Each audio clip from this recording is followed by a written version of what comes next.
स्वागत दोस्तों आप सभी का इस वीडियो में। मेरा नाम है शिवम और आप देख रहे हैं टेक्निकल वार्तालाप। थंबनेल देखकर आप सभी को आइडिया आ गया होगा कि आज की इस वीडियो में हम किस चीज़ के बारे में बात करने वाले हैं। तो जैसे आप सभी लोगों ने नोटिस किया होगा कि गूगल ने अपने सर्च इंजन में एआई ओवरव्यू फीचर इंप्लीमेंट किया है। अगर आप कोई भी क्वेरी सर्च करते हैं तो उसका एक एआई ओवरव्यू पहले जनरेट होता है। उसके बाद फिर जो भी उससे रिलेटेड वेबसाइट से जो भी उस क्वेरी को एक्सप्लेन करने का कंटेंट जिन वेबसाइट्स में है उनकी लिस्टिंग उसके नीचे होती है।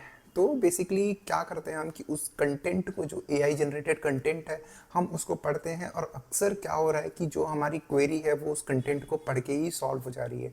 इस चक्कर में क्या हो रहा है कि वेब पे जो वेबसाइट्स हैं, अगर उसके बारे में कहीं ब्लॉग लिखा हुआ है, किसी ने अपने वेबसाइट पे उसकी इन्फॉर्मेशन अगर डाली हुई है, तो उस पर हम क्लिक्स नहीं कर रहे हैं, उसके क्लिक्स कम हो जा रहे हैं और क्लिक्स करने से ही उसकी कमाई होती है। जो राइटर है, जो उस कंटेंट का ओनर है, क्योंकि जब आप क्लिक करते हैं, किसी वेबसाइट पे विजिट करते हैं, तो वो वहाँ पर आप एडसेंस लगा हुआ है तो एड्स देखते हैं और वैसे उसकी ओनर की कमाई होती है। तो चलिए इस वीडियो में इसी के बारे में हम बात करेंगे और देखेंगे कि कैसे ये जो एआई ओवरव्यू है, या कह सकते हैं गूगल ने जो ये इम्प्लीमेंट करी है अपने सर्च इंजन में, कैसे ये कंटेंट राइटर्स की जो है जॉब खाते जा रहा है। जॉब नहीं कह सकते, कंटेंट राइटर्स का करियर खाते जा रहा है। क्या सच में खा रहा है या फिर नहीं, तो इस वीडियो में जानते हैं। ये मेरा अपना एनालिटिक्स है और अगर आपकी कोई अलग राय है तो मुझे कमेंट सेक्शन में जरूर बताइएगा। सबसे पहले हम जान लेते हैं कि हम ओल्ड गूगल सर्च कैसे करते थे। मतलब पहले ट्रेडिशनली हम गूगल कैसे यूज़ करते थे। अगर फॉर एग्जांपल अगर हमको कोई क्वेरी है, फॉर एग्जांपल अगर मुझे बैक पेन हो रहा है, या फिर मुझे, अगर मैं कोडर हूँ और मुझे फंक्शन डिक्लेयर करना है जावास्क्रिप्ट में, तो हम बेसिकली सर्च करते थे कि हाउ टू डिक्लेयर फंक्शन, या फंक्शन कैसे डिक्लेयर करते हैं जावास्क्रिप्ट में। तो वहाँ पे आपको लिस्ट्स आती थी वेब पेजेस की, कि जहाँ जहाँ पे वो चीज़ की इन्फॉर्मेशन होती थी और उसके पॉपुलरिटी वाइज, रैंकिंग वाइज जो है वो उसकी लिस्टिंग होती थी। एंड हम किसी एक वेब पेज पे क्लिक करते थे, जाते थे, वहाँ पे प्रॉपर ट्यूटोरियल लिखा हुआ होता था, प्रॉपर डॉक्यूमेंटेड होता था, उस चीज़ को देखते थे, उसको पढ़ते थे, समझते थे, एंड देन हमारी क्वेरी जो है वो रिजॉल्व होती थी। कभी कभी क्या होती थी, कुछ ऐसा कंटेंट आप सर्च करते थे, कोई ऐसी क्वेरी सर्च करते थे जो कि एक वेब पेज या फिर एक वेब पेज पे आपको सेटिस्फेक्शन नहीं मिलता था। आप 2-3 वेब पेज को एक्सप्लोर करते थे, उस चीज़ को पढ़ते थे और आप अपनी क्वेरी सॉल्व करते थे।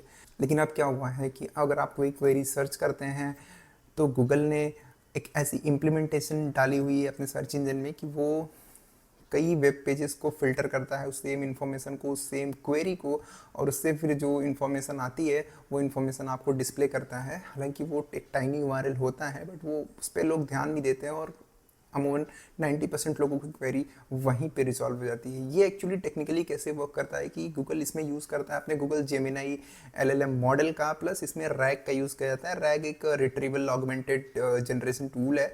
सो बेसिकली ये रैग क्या करता है कि रैग आपकी जो क्वेश्चन होता है, वो क्वेरी होता है, उस क्वेरी को पिक करता है, उसको सर्च करता है अक्रॉस दी वेबसाइट, जितनी भी सारी वेबसाइट्स है ग्लोबली, उनमें सर्च करता है। फिर उन्हें उस क्वेरी से रिलेटेड, उस कीवर्ड से रिलेटेड जो भी इंफॉर्मेशन है, उस इंफॉर्मेशन को वो पिक करता है और फिर गूगल जेमिनाई के जो मॉडल लेयर है उसमें उस इंफॉर्मेशन को डाला जाता है। जो जेमिनाई मॉडल होता है, जो एलएलएम मॉडल है, जो एआई मॉडल है, वो आपकी क्वेश्चन को और जो उसका रिजल्ट है रैग से आया हुआ, उस दोनों को कंबाइन करता है और उसका एक प्रॉपर कह सकते हैं कि लैंग्वेज में उसको रिफॉर्म करता है। बेसिकली जैसे हमको एआई में आंसर्स आते हैं, फॉर एग्जांपल चैट जीपीटी या कहीं पे आप कोई चीज़ सर्च करते हैं, तो वैसे उसको बुलेट पॉइंट्स में और पैराग्राफ वाइज में प्रॉपर आंसर आता है। तो बेसिकली वैसा एक आंसर जनरेट करता है जो कि आपको सबसे पहले ऊपर दिखता है।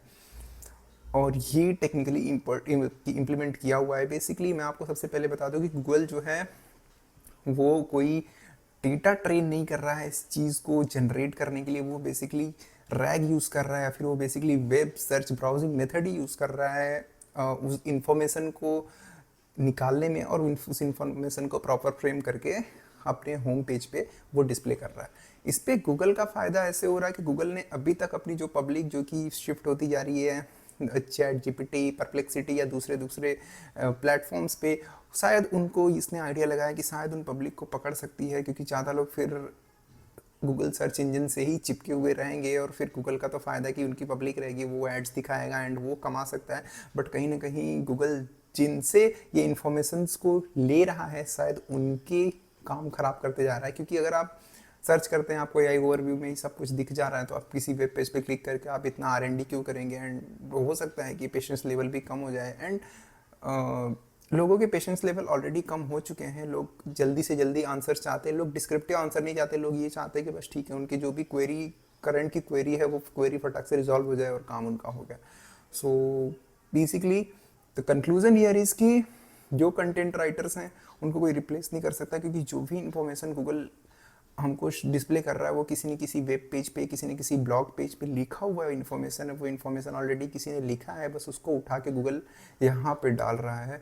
अगर कंटेंट राइटर्स कंटेंट लिखना बंद कर देंगे, ब्लॉग राइटर्स ब्लॉग लिखना बंद कर देंगे, इन्फॉर्मेशन लिखना बंद कर देंगे, तो शायद गूगल कहाँ से इन्फॉर्मेशन उठाएगा, ये भी एक देखने वाली बात है। लेकिन हाँ, उनके वेब पे अगर क्लिक भी नहीं होगा और उनके एडसेंस नहीं एड्स नहीं दिखेंगे, एडसेंस से उनकी कमाई नहीं होगी, तो फिर वो कब तक कंटेंट्स लिखेंगे और थका के शायद बंद कर देंगे और बाद में फिर क्या होगा, ये बात की बात है। बट फिलहाल के लिए ये जो चीज़ है वो कंटेंट राइटर्स या आप फिर ब्लॉग, जिनके ब्लॉग वेब पेजेस हैं और जहाँ से उनकी कमाई होती है, जो कि एज अ करियर में ब्लॉगिंग उनका करियर है एंड कंटेंट राइटिंग उनकी करियर्स है, तो फिर करियर है उनका, कोई वेबसाइट है जहाँ पे वो ट्यूटोरियल्स डालते हैं, वो बेसिकली इन्फॉर्मेशंस डालते हैं, रिसर्चेस अपनी डालते हैं, अपनी मेहनत करते हैं, और उनकी मेहनत गूगल बस एक AI लेयर्ड करके और दिखा दे रहा है, और वहाँ से लोगों के क्लिक्स नहीं आ रहे, उनके एड्स नहीं दिख रहे, उनकी कमाई नहीं हो रही, तो फिर बेसिकली उनका तो बहुत बड़ा नुकसान हो रहा है, और ये लॉन्ग टर्म में काफ़ी प्रॉब्लमेटिक चीज़ हो सकती है उनके करियर पर्सपेक्टिव से। फ़िलहाल तो कुछ कह नहीं सकते। लेकिन इसमें एक फैक्ट और है कि फ़िलहाल ये जो AI ओवरव्यू का मॉडल है ये पूरी तरीके से सक्सेसफुल है नहीं, क्योंकि कभी कभी कुछ कुछ रॉन्ग इन्फॉर्मेशन भी दिखती हैं, ऐसी सामने आई हुई हैं।